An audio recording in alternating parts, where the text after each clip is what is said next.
Čágo. Vítejte u prvního videa. Já jsem na to hrozně dlouho přemýšlela. A respektive už, podle mě už to bude třeba i rok, 2. Jakože začnu. Ale letos ještě jiné. Ale to vždycky, když mě něco napadne, tak do toho jdu. Například jsem dostala na narozeniny v dubnu dárek koupit si Apple Watchky. Koupila jsem si v srpnu, protože až v srpnu jsem se rozhodla, že je chci. A teď jsem se rozhodla, že chci tohle.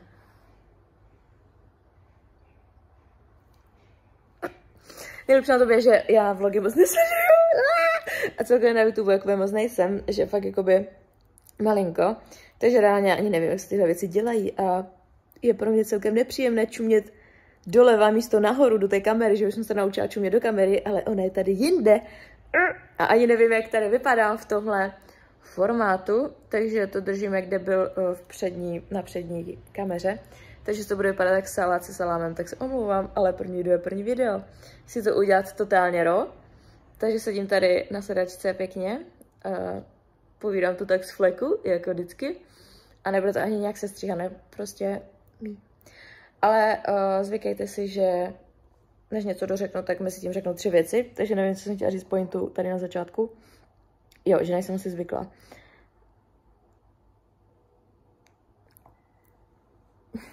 Jo, jo, tak to chodí u mě. Že nechodím na ten YouTube, takže jako pro mě blbý, ale zároveň si to můžu dělat nějakou svojí formou, záleží, jestli to bude fungovat nebo ne, ale aspoň si to budu dělat fakt jako pěkně podle sebe a tedy. Ani nevím, jestli se v tom bude pokračovat, to záleží taky na vás, že? Protože mě tohle právě bude bavit. Já právě teďka poslední dobou jsem chytla zase celkem chuť do tvoření, jakoby točení, focení a tedy. Možná jste si všimli, možná ne. Když tak zdara jsem Verča, jsem zapomněla.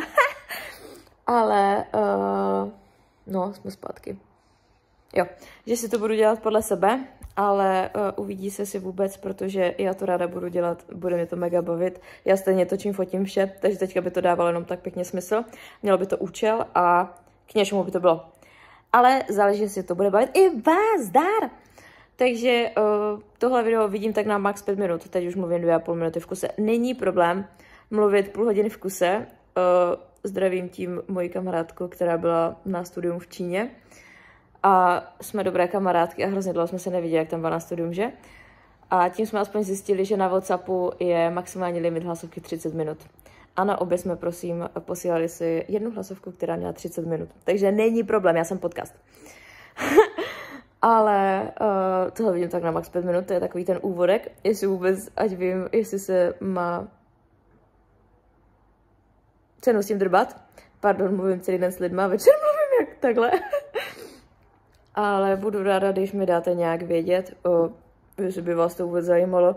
Vždycky, když jsem se ptala na Instagramu tady ty nějaké moje dny a nějaké ty další věci mimo i pracovní, tak vás to vždycky zajímalo, takže si myslím, že by to mohlo klapat. Ale záleží, je to jiná platforma, není to minutové video, bude to třeba i půlhodinové video. Říkám, není problém. Ještě s nějakýma střihama i tréninkama by mohlo být víceméně i třeba z toho pracovní dne, no já bych vymyslela mega moc, já už mám teď jako nápadu dost, ale záleží, jestli by vás to zbavilo. Takže, jak se to říká, like, odběr, ještě komentář a můžete označovat i na storíčku, že sledujete a dát mi vědět, jestli by vás to zajímalo nebo ne. Oh my god. Pardon, že furt koukám mimo, ale já jsem musím dělat, jak vypadám, protože takhle se vůbec netočím, nefotím, ale jako vypadá to celkem good. Ale škoda té přední kamery, ale musím fakt zjistit, jak to ještě vypadá. No, co by tady bylo, bych jako řekla, to by se když tak uspůsobovalo, ale máme 4 minuty 15, tak co si dáme na 45 sekund. Ne, já jdu aspoň k oknu, ať aspoň pěkné světýlko, ale nechci ukazovat tady čurbísek. Yeah. No, takže tak, děcka, je 15. září a začínáme s režimem, co? Mě už zpátky chytá pěkně ten, asi to přetáhnu až 5 minut, ale chytá mě znova ten zimní hustle, jak jsem to dneska nazvala ve storíčkách v gymu. Přes léto já mívám pravidelně přes zimu lepší formu než, v zimě mívám lepší formu než v létě, protože vždycky si říkám, jako ten objem se povede, že? Ale ten kat.